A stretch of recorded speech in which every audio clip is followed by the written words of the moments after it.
After you've marked that, go ahead and open up in your Bibles to James, the 3rd chapter. I want to read what Shell read from us just a second ago. I want to read that over again. While you're turning there, allow me just a brief moment to express my appreciation for your presence. It's good for several reasons. It's good to have people, as was mentioned by Cody earlier, it's good to have people that can fill in when you're gone. I appreciate the men that filled in, Paul and Joe and Ken and my dad. All of those guys filled in various capacities this last week while we were gone. It's great to have that. It's also great to travel. I love one of the things we love most about traveling is visiting other churches while we're gone and meeting other Christians. And so the churches in Tampa and Orlando, of which there are thousands, these are just two of them, they send their greetings back to this congregation as well. So it's good to go, it's good to be back. But then you get back, and I realize that half the church is gone. I don't know where they're at. They're all on vacations of their own. As a matter of fact, as I forgot to mention Cody earlier, that's where my middle brother and his all family is at. They're in Florida this week. We exchanged high fives somewhere in Alabama as we crisscrossed paths, but that's where they're at this week. And so it's good to have them. Unfortunately, as we mentioned, as I heard this morning, as I've been kind of updated throughout the week, I do know, as we've talked about, several people in this congregation that are going through periods of grief, that are suffering in various ways. And so we want to make sure that we keep those people in our prayers. Obviously, all those people, we want to make sure that we think about them and care for them and to reach out to them if at all possible to help them in their time of need. James chapter 3 is where I want to be this morning, starting in verse 1. He says, "Let not many of you become teachers, my brethren, knowing that as such we will incur a stricter judgment. For we all stumble in many ways. If anyone doesn't stumble in what he says, he is a perfect man, able to bridle the whole body as well. Now, if we put the bits into the horses' mouths so they obey us, we direct their entire body as well. Look at the ships also. Though they're so great and they're driven by such strong winds, they're still directed by a tiny little, very small rudder, wherever the inclination of the pilot desires. So also the tongue is a small part of the body, and yet it boasts of great things. See how great a forest is set aflame by such a small fire. And the tongue is a fire, the very world of iniquity. The tongue is set among our members as that which defiles the entire body and sets on fire the course of our life, and it is set on fire by hell. For every species of beasts and birds, of reptiles and creatures of the sea is tamed and has been tamed by the human race, but no one," verse 8, "can tame the tongue, because it is a restless evil and full of deadly poison." You might remember a few years ago on the news, there was a couple in California in 2020, not before all the other stuff that happened in 2020, very early in 2020. There was a couple in California that decided to have a gender reveal birthday party, or gender reveal party. This was not a huge blowout. There was not a lot of people here. This was supposed to be an isolated event with the two people that were married and also a photographer. The problem was, at this gender reveal party, what they used was an illegal smoke bomb. They used a smoke bomb that was, I mean, we'll save all the political comments, as is most things that are illegal in California. They used one that they're not authorized to have, and they used it, unfortunately, in an area near a forest that was very, very dry at the time. And so they set the smoke bomb off, they took their pictures, and as they're walking away, they turned around and noticed that there was just kind of a little brush fire that was behind them. They grabbed their water bottles, they went around, they tried to douse it out. It couldn't for whatever reason. The wind picked it up and lit a tree on fire. So they did what everybody should do in that situation, is call 911. The firefighters came, they couldn't put it out. And after a period of several days, what they discovered, or what the end result of that little incident was 35 square miles of forest that was burned to a crisp. You have several homes that were destroyed. You have 12 people injured and one firefighter that perished in that blaze. And at their trial, which was actually just concluded last year, it took 4 years for that trial to be concluded, they were sentenced, the husband was sentenced to 1 year in prison, the wife was sentenced to 1 year in probation, but the lawyer argued, and I thought this was fascinating what he said, the lawyer argued, and I quote, "The perceived ramifications were unforeseeable." I think that's an interesting quote. That the perceived ramifications of something like this was just completely unforeseeable. We had no idea that a little illegal smoke bomb would end up destroying 35 square miles of forest and killing one firefighter. No idea that that would even happen. And in reality, that's how a lot of fires get started, isn't it? You have a lot of fires that are started because somebody just kind of lets a cookout go a little bit too long. Or maybe they discard their cigarette, or they do whatever they do, but they're just not quite thinking through that process. And after a little bit of carelessness, you have what eventually amounts to a huge destructive blaze. And as one firefighter has noticed, as one wilderness expert has noticed, by the way, human carelessness is the #1 responsible party for all of these types of wildfires. And so much so That the human carelessness, that people just aren't paying attention, eventually has, as he talks about in that defense, ramifications that are completely unforeseeable. We can't anticipate it. And that's how James describes the tongue. When James describes the tongue here in James chapter 3, specifically the notion of gossip or slander, things like that, what he talks about in this situation is he compares it there specifically in verse 6 to a forest fire. That's something that is so small. This little moment, this little interaction has huge, and if I can add to the text, unforeseeable ramifications. Ask yourself, as we're talking about this concept real quick, ask yourself, how many relationships do you know of, whether you've been a part of them or not, how many relationships do you know have been completely destroyed by careless words? How many relationships, how many people, how many communities have been devastated because people talked behind each other's backs, or talked about something that they shouldn't have talked about, or made accusations that they shouldn't have made? How many things do you know of have that kind of effect? That's really, I think, interesting. That's really what gossip is. When you think about what gossip is from a technical standpoint, gossip is defined as unconstrained conversations about people. That key word in that passage is unconstrained. It's the idea that I'm just kind of going off the base here. You have two people that get together, they talk about a few things, that goes to some other things, that goes to some other things, and before you know it, that conversation has taken a pretty dark turn and has gone into some areas that probably shouldn't have been talked about, and made accusations and said things that probably shouldn't have been said in the first place.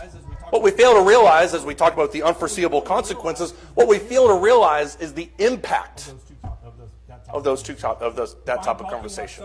If I'm talking about somebody and I'm having a session with somebody else, we're just kind of spitballing about different things, and all of a sudden we start gossiping about somebody, the words that I say in that moment are absolutely going to impact the listener's impression of that person. Look at Matthew chapter 12, if you would. Matthew chapter 12, Jesus does a great job, as he does with everything, but Jesus does a great job of paralleling this idea of the things that we hear and the things that come out of our mouths and the way that we act. Matthew chapter 12, starting in verse 33. Matthew chapter 12, starting in verse 33. Jesus says, either make the tree good and its fruit good, or make the tree bad and its fruit bad, for the tree is known by its fruit. That's not a license to sin, by the way. That's not Jesus saying just be all bad if you're going to be a little bad. That's not really the point. Verse 34, he says specifically to the Pharisees, you brood of vipers, how can you, being evil, speak what is good? And the insinuation is that you can't. For the mouth, verse 34, as he talks about, the mouth speaks out of that which fills the heart. The good man brings out of his good treasure what is good. The evil man brings out of his evil treasure what is evil. But I tell you, and I love how he connects the idea of gossip, of slander, of careless words with this idea of the heart. He says in verse 36, but I tell you that every careless word that people speak, they will give an accounting for it in the day of judgment. For by your words you'll be justified, and by your words you'll be condemned. That seems awfully harsh when you think about it. As Jesus talks about there specifically in verse 38, every careless word you speak, you will give an account for. I've said careless words that I don't want to have brought on my record. I've said and done things that I don't want brought on my record. I don't want brought up, certainly in the day of judgment.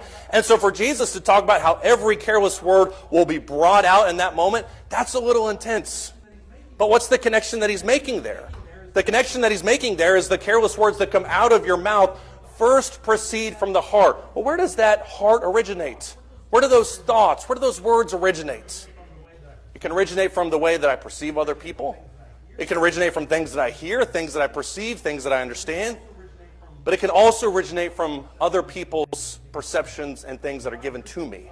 If I hear something about somebody else, if I hear a rumor or a gossip about somebody else, that's going to impact absolutely the way that I tell those people, or the way that I think about those people. And oftentimes the way that this is defined, if you look at the way that people gossip, a lot of the times that people will describe or defend their way of gossiping is they say, well, I'm just trying to help. If I have I'm trying really hard not to bring up specific people even as examples because I don't want to start gossip. But if I have a conversation with Jeff, he's the safe one. If I have a conversation with Jeff about Steve, he's the one that's looking at me when I looked at him. Me and him are having a conversation about Steve, and I just say, well, you know, I really feel like Steve is just blank, blank, blank, all these different things. And he says, yeah, and he says the exact same type of thing. We may mask that conversation, so we're just trying to help Steve. And this gossip and this session that we're having that goes into some weird areas, starts rumors and starts, all that can be masked under the idea of, I'm just trying to help him. But what's the reality of it? The reality of gossip and of slander is that we're really just trying to tear that person down. There was a study done by the Journal of Experimental Psychology that found out that people who were prone to gossip were more prone to gossip about people that they perceived as a threat. And so gossip and slander originates in the heart of jealousy. And then it manifests itself in the conversation that we have about people. That's exactly the correlation that Jesus makes in Matthew 18. Matthew chapter 18, starting in verse 12. As Jesus talks about the concept of going to somebody else, he roots it in something that happens immediately before that. We don't oftentimes make this connection, but I think it's important. Matthew chapter 18, starting verse 12, he says, what do you think? If any man has 100 sheep and one of them has gone astray, does he not leave the 99 on the mountains and go and search for the one that is straying? If it turns out that he finds it, truly I say to you, he rejoices over it more than the 99 which have not gone astray. So it is not the will of your Father who is in heaven that one of these little ones perish.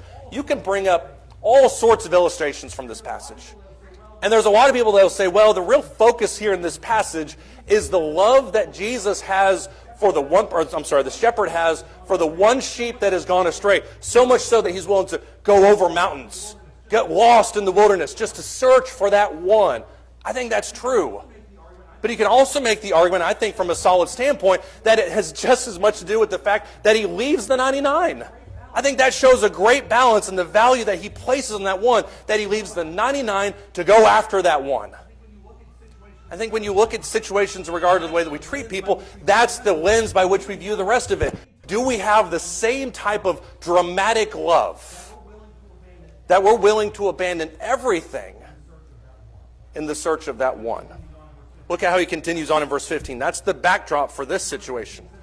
In verse 15, he says, if your brother sins, go and show him his fault in private. If he listens to you, you have won your brother. If he does not listen to you, take one or two more with you, so that by the mouth of 2 or 3 witnesses every fact may be confirmed. If he refuses to listen to them, tell it to the church. And if he refuses to listen even to the church, let him be a Gentile and a tax collector to you. What's the point of verses 15 through 17? The point of going to your brother to talk about somebody else, to talk about this situation, is always to restore them. I go directly, I'm going to pick on John now. I go directly to John to talk about this situation with the hopes of restoring. The love that comes from is rooted in verses 12 through 14. That I'm leaving the 99, and the sole purpose of my life at that moment is to help him. And if he rejects it, take 2 or 3. I have to talk about that with him. Bring 2 or 3 with me. Let's go talk to him for the purpose of restoring it. If he doesn't listen to that, go to the church. Bring those people into the situation. But that's not how gossip works. Gossip works simply by talking about other people with no real goal in sight other than to disparage the situation or the person that you're talking about. Real conversation that proves useful is always benefited the person that you're talking about with the goal of restoring that someone. It is inevitable, though, and I'll be honest with you, it's inevitable that we're all going to be confronted with some form of gossip, probably on a weekly basis at some point. If you're in the world by any stretch of the imagination, you're going to have people coming to talk to you about these things. And so I would challenge you, as you're hearing gossip, to respond with various questions. And the first question that I would encourage you to respond with, when somebody comes to you with gossip, or you can tell they want to talk about somebody else, ask them first and foremost, why are you telling me this? What's the point of this conversation? And I don't mean that we need to take every little casual conversation and break it down into minutiae. That's not really the point. But the point is get to the root of why we're even having this conversation to begin with. Is the point of this conversation to build up that person? Is it because we're trying to actually genuinely help them? Or is it because we just really want to talk about that person? We just want to slander. We just want to tear down. We just want to have a little fun with it. What's the point in telling this conversation, having this conversation? Ephesians chapter 4, Paul talks about interpersonal relationships inside the church. And he addresses this concept of building up rather than tearing down. In Ephesians chapter 4, starting in verse 25, listen to what he says here.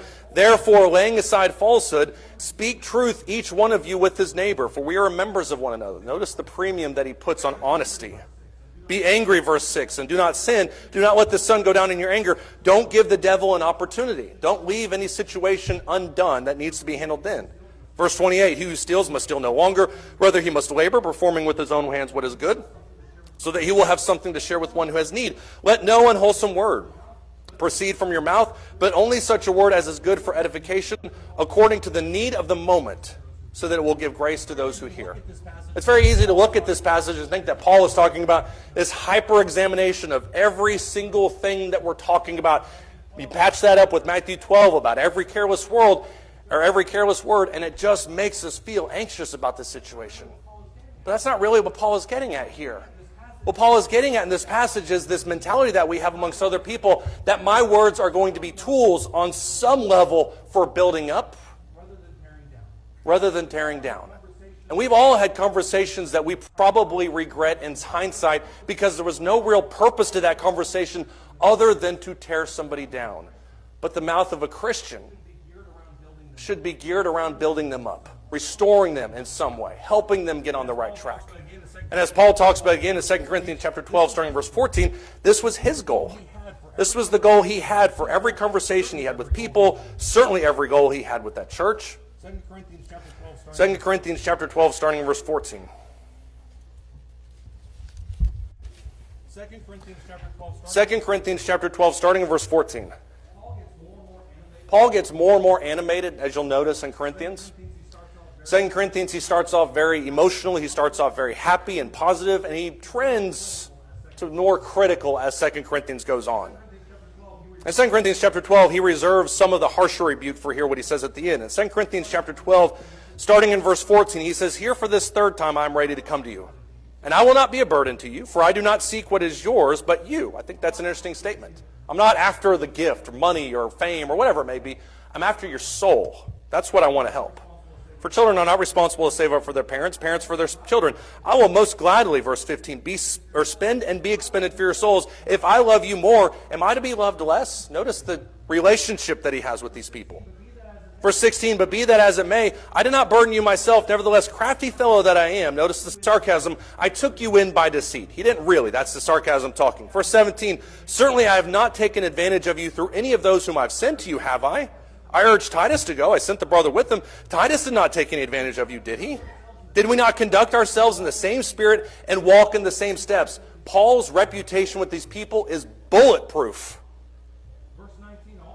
Verse 19, "All this time you have been thinking that we are defending ourselves to you." That's the assumption. Actually, it's in the sight of God that we have been speaking in Christ, and all for your upbuilding, beloved. "For I am afraid," verse 20, "that perhaps when I come, I may find you not to be what I wish, and may be found by you to not be what you wish. That perhaps when I come, there will be strife and jealousy, angry tempers, disputes, slanders, gossip, arrogance, disturbances. I'm afraid that when I come again, my God may humiliate me before you, who have sinned in the past and not repented of the impurity, immorality, and sensuality which they have practiced." Paul's relationship with these churches is fascinating because we live in and this is the simplest thing I could possibly say in my life, we live in a completely different world than they live. They live in a world where relationships are stretched over the course of several months, where conversations take weeks to respond, letters take forever to get back. And so as Paul is thinking about all the churches that he had visited over the course of his life, he's unsure about where they stand on various things. And his worry is, as you can see there in verses 19 through 21, that when Paul comes, he's going to find them not as he wants them to be, as a church that's standing for the truth, as a church that loves each other, as a church that has hopefully fixed most of the issues in 1 Corinthians. But he's worried that when he comes, he's going to find a church that is full of dissension, and a church that's full of slander, and a church that's full of gossip, and a church that's full of arrogance, of impurity, of sensuality, and a sense of church that has no understanding of what's right, because their actions show that they have no understanding of what's right.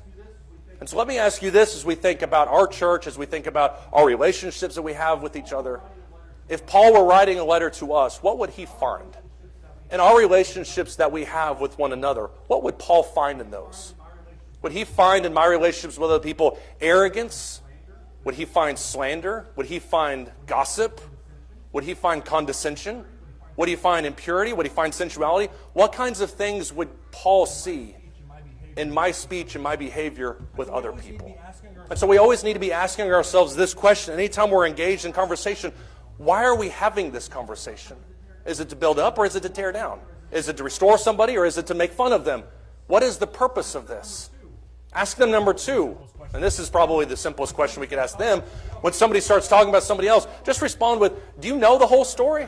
And I love the other side of this. The other side of this is it's very easy for us to say, well, in the face of accusations, you don't know the whole story. Maybe they do. Maybe you just don't want to admit that they know the whole story.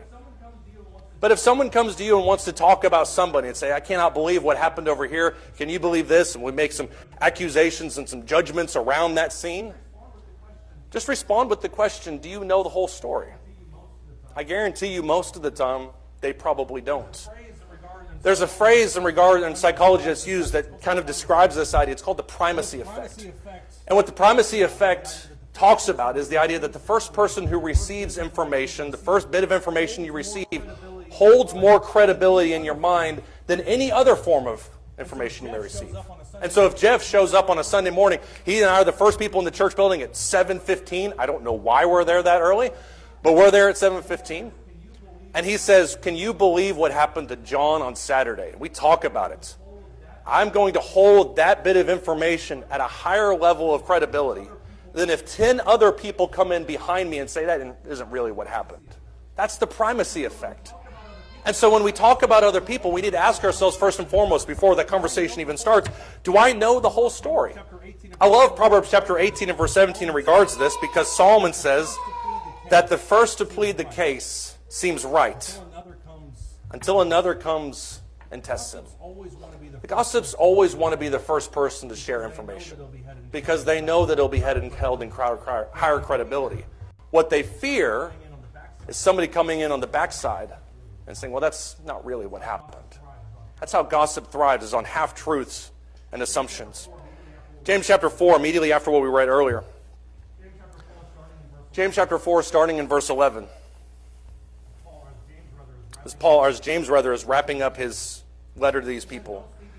He says, don't speak against one another, brethren. He who speaks against a brother or judges his brother speaks against the law and judges the law. But if you judge the law, you are not a doer of the law, but a judge of it. There's only one lawgiver and judge, the one who is able to save and to destroy. But who are you to judge your neighbor? I'm so glad most of the world doesn't know these two verses exist, because it would trump Matthew 7 and verse 1, which simply says, don't judge. It would be just as abused like that. But what James is getting at in these two verses is this limited perception that we have in regards to other people's life. I see these people 3 or 4 hours on a Sunday and Wednesday. And based on that, and maybe what I see on social media, and maybe based on what I hear from other people, I form entire opinions about their life that is not based in any kind of reality. And then based on that false assumption, I then make judgments about the state of their soul based on that. And what he says here in verse 12 is there's only one lawgiver and judge, the one who is able to save and destroy. Who are you to judge your neighbor? You don't have the ability to cast anybody into heaven or hell. And as a matter of fact, if you continue on in this thought, he shows the limited understanding we have of other people. In verse 13, he says, come now, you who say, today or tomorrow we will go to such and such a city, we'll spend a year there, we'll engage in business, we'll make a profit. And you don't even know what your life will be like tomorrow. You're just a vapor that appears for a little while and then vanishes away. Instead, what you ought to say is, well, if the Lord lives or wills, we will live and also do this or that. But as it is, you boast in your arrogance, and all such boasting is evil. Therefore, to the one who knows the right thing to do and does it not, to him it is sin. What I'm not addressing in this passage, and certainly not trying to use with James chapter 4, verses 11 through 18, is I'm not trying to say that we don't need to go to other people when we see sin. That's not the point that I'm getting at. The point that I'm getting at is that we thrive, gossips thrive on half-truth, incomplete knowledge, and assumptions that we make when we don't have the whole picture. And then based on that incomplete knowledge, we then say things about them and about their soul that are just not true. But that's how gossip thrives, isn't it? And so when we talk to other people about other things and situations, we need to keep that in mind. Ask them for the third time.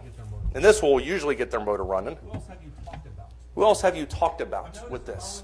I've noticed in my limited experience in life that gossip usually operates like a trail of breadcrumbs. And since I've used these men already, I'll just keep using them. If I go to Jeff and say, I can't believe what you heard about this person. I can't believe what you've heard about John. John's really getting it bad today. We all need to give him a hug on the way out.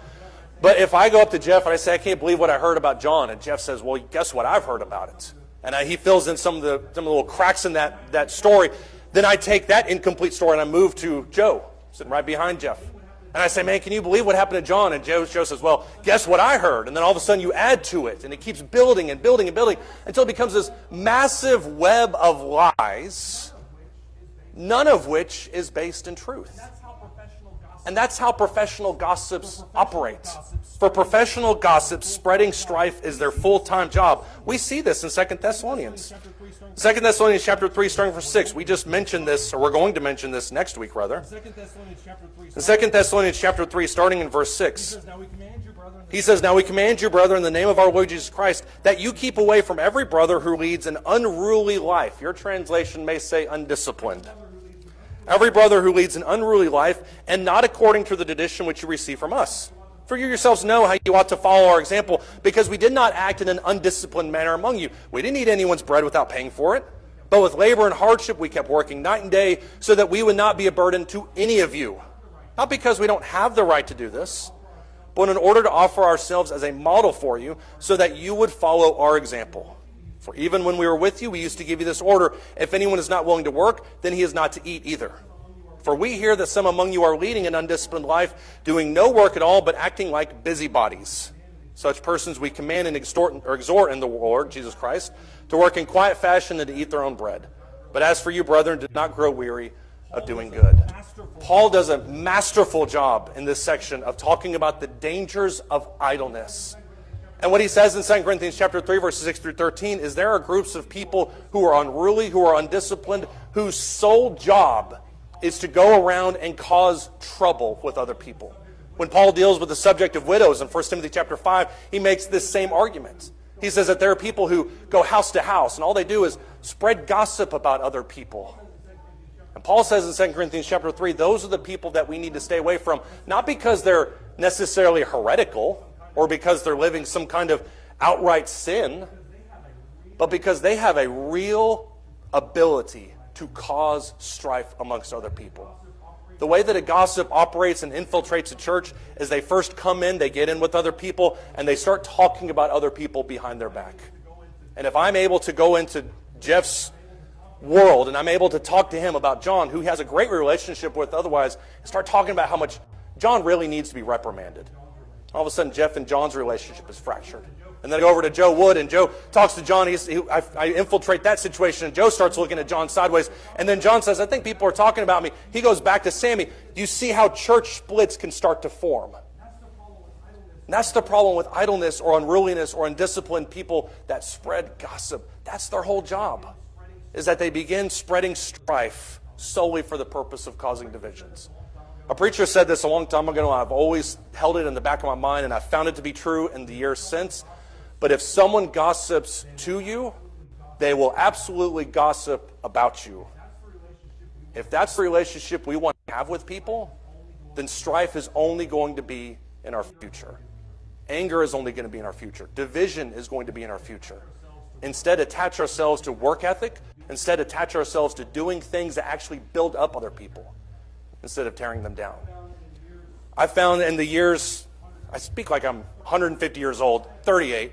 I have found in the years working with churches and talking to other churches that the strongest churches are built on trust. The churches that grow are the ones that actively seek to build each other up instead of having cliques and divisions and things that fester for a period of time until eventually they come to the surface. And this isn't something that can happen by happenstance. If this is a church we want to have, we need to be actively building one another up, looking for opportunities to encourage one another, looking for opportunities to say good things about each other instead of things that ultimately damage and destroy from the inside out. And so I ask you this morning, the same question I asked you 10 minutes ago, what would Paul find if he saw your conversation? What would Paul find if he examined your text messages, your social media DMs? What would he find in those things? Would he see strife? Would he see slander? Would he see gossip? Or would he see building up and encouraging and exhorting? What types of relationships are we trying to build with other people? And if you're here this morning and you're not a Christian, the only relationship I want you to focus on for the next few minutes is to the one with Jesus. I want you to focus on building up that life with Him, restoring to Him, whether that means baptism, whether that means forgiveness. And we would love to encourage you as we stand and as we sing.